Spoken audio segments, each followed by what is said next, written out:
is what will happen to EU citizens in the UK. And I have to say here that our think tank has called upon the government, I said that before, I will reinforce it here, immediately after the referendum, we called upon the government to unilaterally recognize full rights for all EU citizens currently in the UK.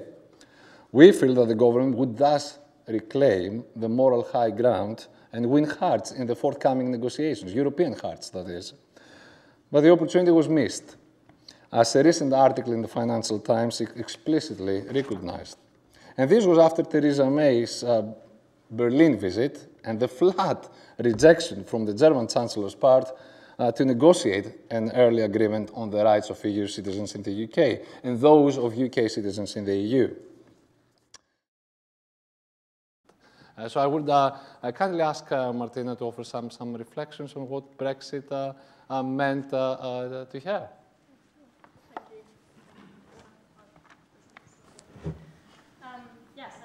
Heard from Dr. Dimitrios. I am from Italy, and what Brexit essentially means to me, it means a great deal of uncertainty, as it means for every other British citizen in here or EU national.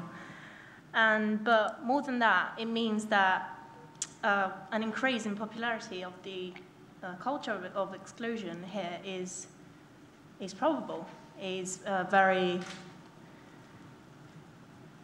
present problem in here. In fact, I'm thinking back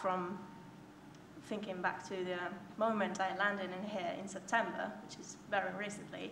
I was very rudely asked to go back to my country. So this means that exclusion is a real problem in the post-Brexit Britain and UK.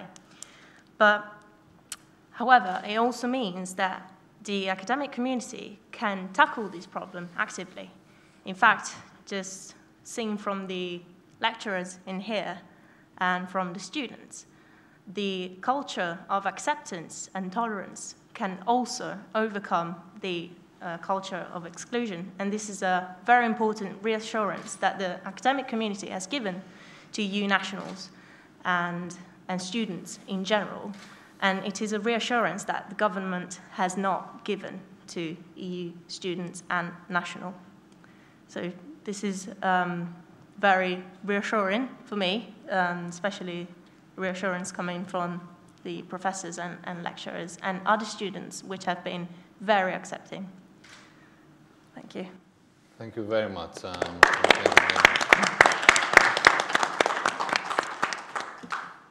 Natalie?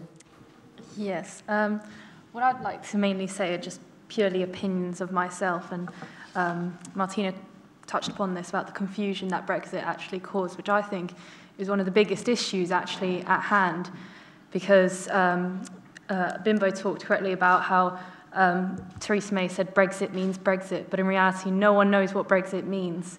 And to me, this is something that should have been clarified before even the referendum, and we all agree that David Cameron brought this up as a way to win the election essentially, and then went forward with it, but in reality people still didn't know what it meant, and people still voted on it. I have a big problem with how the campaigning of the referendum went forward. I think it was very irresponsible and dangerous the way it went on. In my house, I was given something through the mailbox that had just pure lies about Brexit, and having studied EU law in the second year, I learned a lot of facts, and I read these things, and these were very basic facts that I knew weren't true. But unfortunately, not everyone knows this, and that's none of their fault, obviously.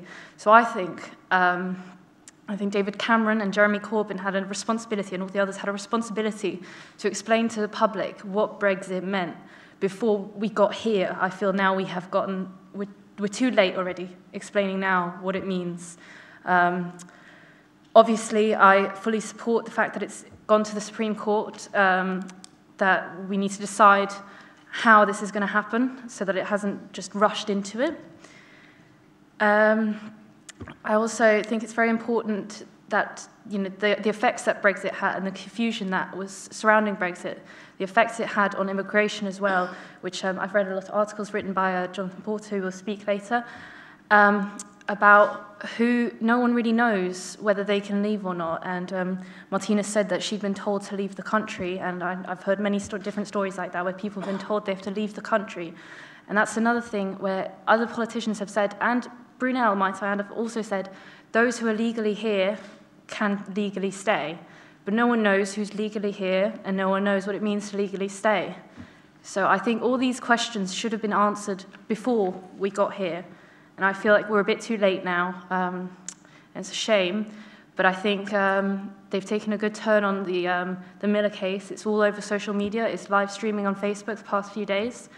And it's something that the younger generation is now heavily involved in, which is really good because we can make a change then, hopefully for the better. And yeah, that's all I have to say. But turning now to what's actually going to happen in policy terms. I mean, I think there are three issues, or two issues which I'll focus on. One is the transitional question, which a number of people alluded to already. What happens to EU citizens already here? And I think, again, I am not defending the government's unwillingness to say that in principle it intends to allow people to stay. I think they've sort of done that, but in a rather cack-handed and embarrassed way, rather than simply coming out and making a sort of clear statement, which you described, which I would think be helpful. But that said, even if they did make such a statement, we have to accept that this simply will not end the uncertainty. The uncertainty and insecurity for EU nationals, for indeed their families, children, and their employers, is an inherent consequence of Brexit. It is not something that we can say, oh no, we never meant this to happen, therefore, you know, they'll be all right. It's a necessary consequence. Why is it a consequence? We don't have a population register in this country. We know that roughly 3 million, maybe a bit more, EU citizens live here. We don't know who they are. That 3 million figure is based on a survey. It's a survey data. It's not based on actually knowing who those people are. We don't know whether people were in the country.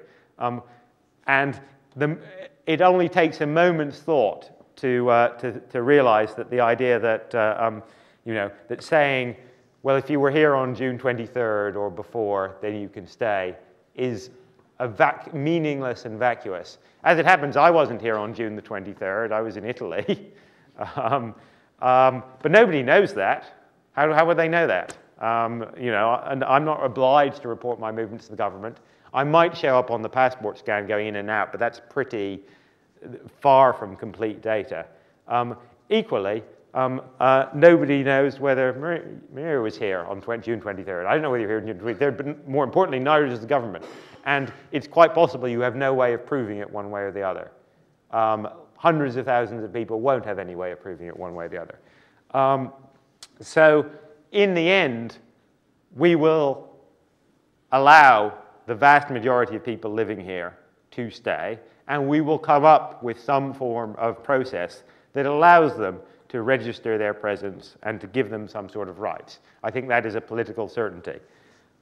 But that process will be complicated. It will require law, guidance, administration, computer systems, bureaucracy. It will take years, and lots of people will fall the wrong side of the line.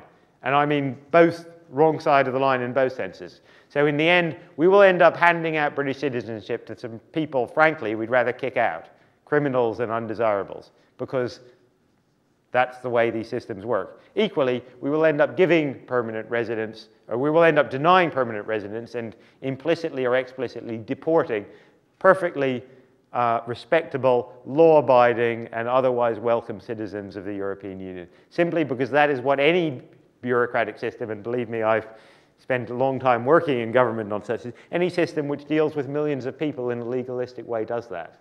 And again, this is an inevitable consequence of Brexit. It's not something that we can avoid. I wish it were, but it's not.